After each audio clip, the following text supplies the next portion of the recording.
Good morning. Today we will discuss regarding angular velocity measurement. Now the velocity, it is the first derivative of displacement. It is mainly categorized as linear and angular velocity. There are various methods to measure linear velocity and they are less complicated. We will learn the methods of measuring angular velocity in different work environments using appropriate tachometers. Now, regarding tachometer, the measurement of angular speed or velocity may be made with tachometer.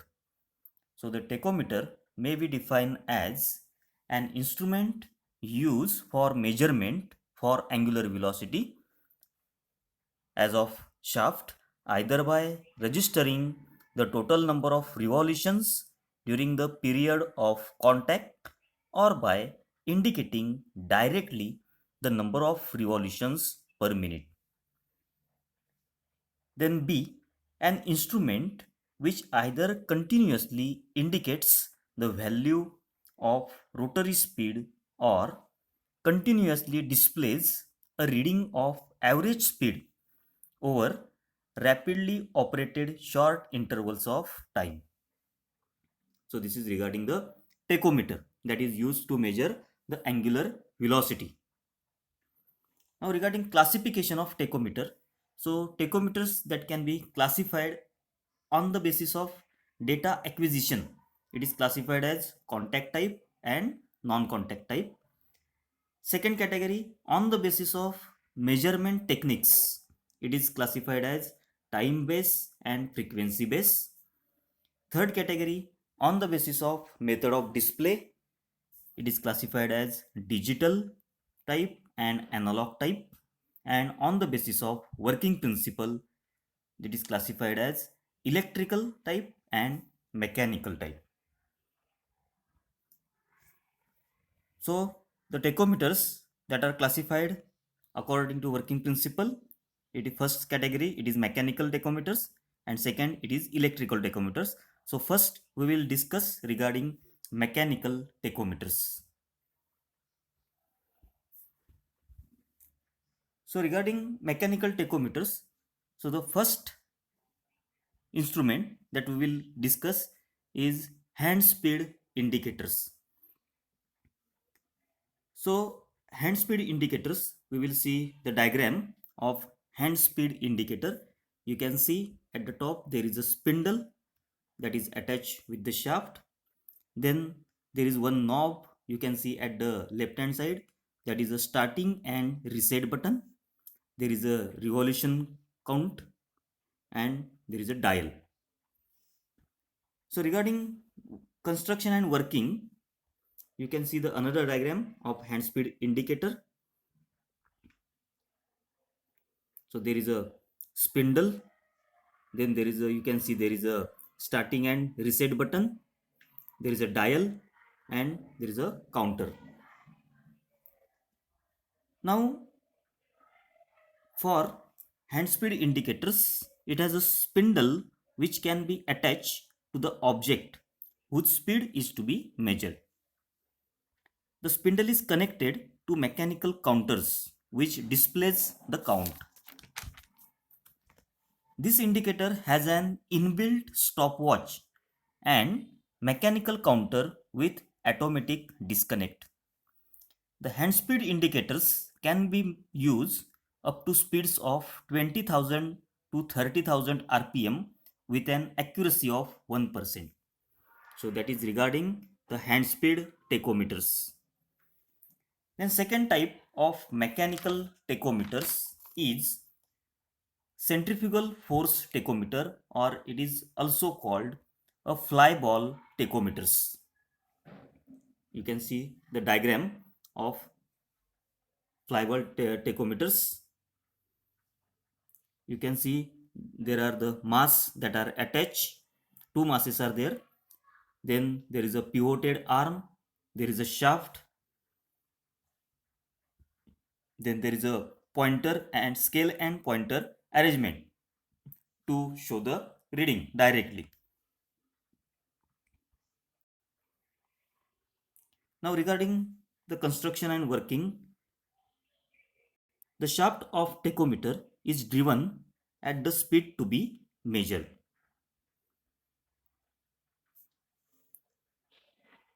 The two masses, you can see the diagram, there are two masses that are attached to the pivoted arms rotate with the shaft. The centrifugal force produced tends to move the masses outwards. This movement is resisted by the masses attached to the shaft. The equilibrium position of weight that is attached to the weight shaft depends upon the centrifugal forces, which in turn depends upon the speed of the shaft. Therefore, the pointer scale arrangement attached to the weight gives the value of the speed. So that is regarding the working of fly ball tachometer. Then the next category of the tachometer is the electrical tachometers. Now regarding electrical tachometers that are mainly depend upon an electrical signal generated in proportion to the rotational speed of the shaft. So when the shaft rotates, the electrical signal that is generated.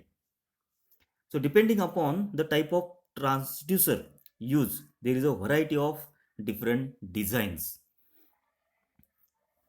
So it is also called electromagnetic tachometer generators. There are two types of electromagnetic tachometer generators called tacho generators. So definition of electrical tachometer is the tachometer used for measuring the rotational speed or angular velocity of the machine which is coupled to it.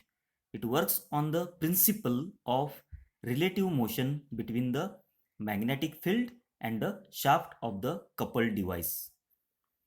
The relative motion induces the EMF in the coil which is placed between the constant magnetic field of the permanent magnet.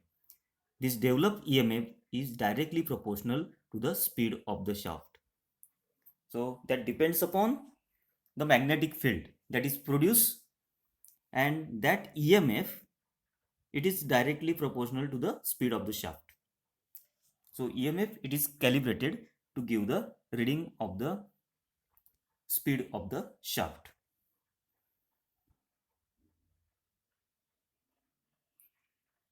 So regarding tacho generators, it employs small magnet type DC or AC generators which translate the rotational speeds into DC or AC voltage signal. So there are two types of electromagnetic tachometer generators called tacho generators. These are, first is DC tachometer generator, that is also called DC tacho generator, and second is AC tachometer generator, that is also called AC tacho generator. Now the first type that we will see, that is DC tacho generator. So first we will see the diagram. You can see there is a armature that is provided on a shaft, and shaft there is a speed to be measured. Okay, then permanent magnets, you can see the permanent magnets, that is N and S. Then there is a commutator, there is a resistance and voltmeter to measure the voltage.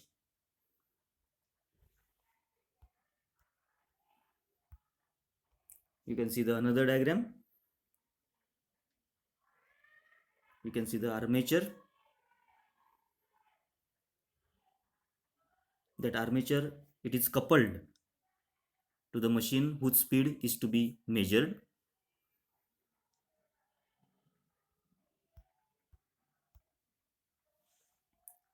Now regarding the construction and working of DC tacho generator, DC tachometer generators consist of small armature which is coupled to the machine whose speed is to be measured. So you can see the armature that is coupled on a shaft. This armature revolves in the field of permanent magnet. So outside that armature, there are the permanent magnets that are placed, and in that permanent magnets, the armature revolves along with the shaft whose speed is to be measured. The EMF generated is proportional to the product of flux and the speed. Since the flux of the permanent magnet is constant, the voltage generated is proportional to the speed.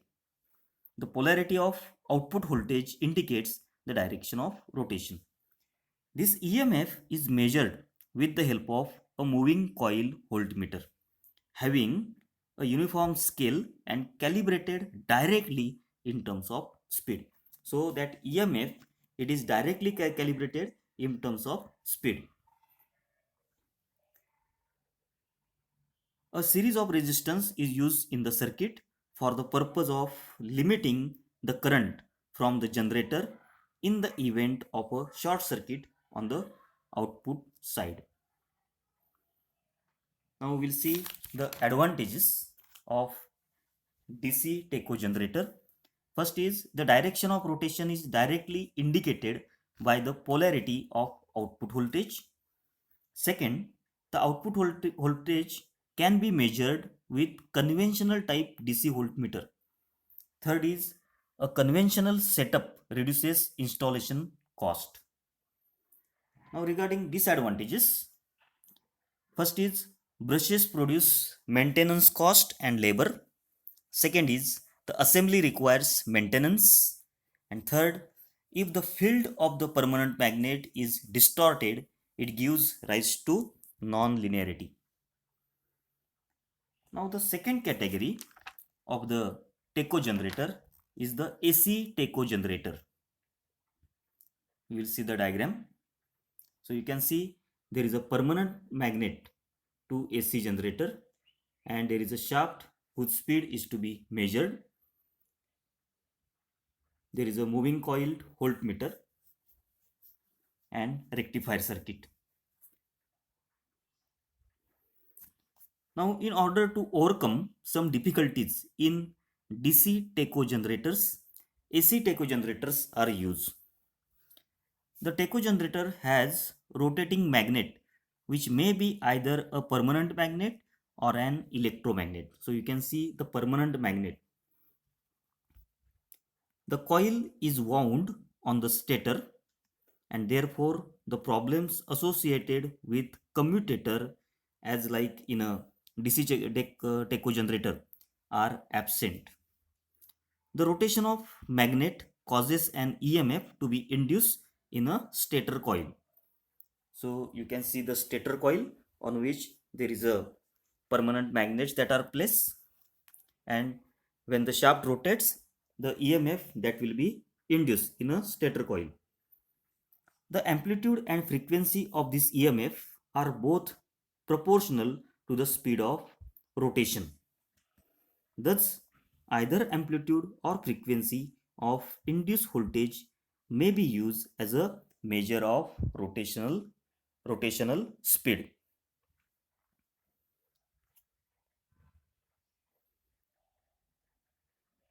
So this is a in this slide the working of the AC tacho generator, it is given. So the EMF that is induced in a stator coil, and that can be calibrated to give the directly angular speed or velocity. Then we will see the advantages of AC tacho generator.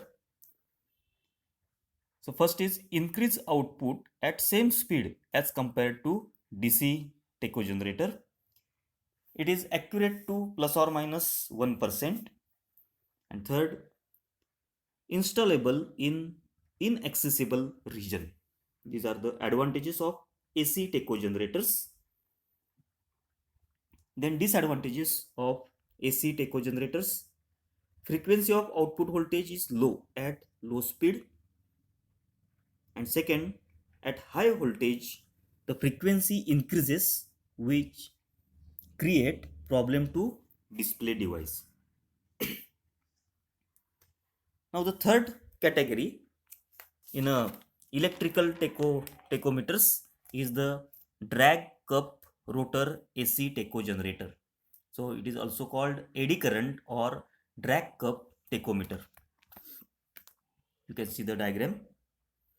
In the diagram you can see the reference winding and quadrature winding. There is a drag cup rotor. You can see at the center there is a shaft at the center. Over that there is a drag cup rotor. Then the quadrature flux that will be produced.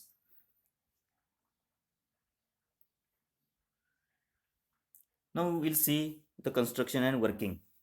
This tachometer consists of stator and rotor. The stator has two windings mounted at 90 degree to each other. You can see the stator winding on which two windings, stator on which there are two windings. One it is reference winding and another it is quadrature winding. The two stator windings are reference winding and second quadrature winding. An alternating current voltage is applied to the reference winding while the output is taken from quadrature winding. So alternating current voltage it is applied to top winding, that is the reference winding, and you will get the output from the quadrature winding. The rotor is made up of thin aluminum cylinder which is called drag cup. You can see in a diagram there is a drag cup rotor. It is made up of thin aluminum cylinder. This light inertia rotor is highly conducting and acts as short circuited secondary winding. A low reluctance path is provided by a ferromagnetic core. The EMF induced in a quadrature winding is thus proportional to the rotor speed and is in phase with the voltage applied to the reference winding. Hence, the voltage output available at the terminals of quadrature winding is a function of speed. When you measure that voltage at quadrature winding, you will, and that is calibrated to give directly the speed. Next is advantages. So with the help of phase sensitive demodulator, the tachometer can show the difference in the direction of applied speed. Second is the linear relationship can be derived between the output voltage and the speed. Third, they are rugged and inexpensive. And fourth, needs less maintenance. Disadvantages: calibration it is difficult as the input voltage should be maintained absolutely constant.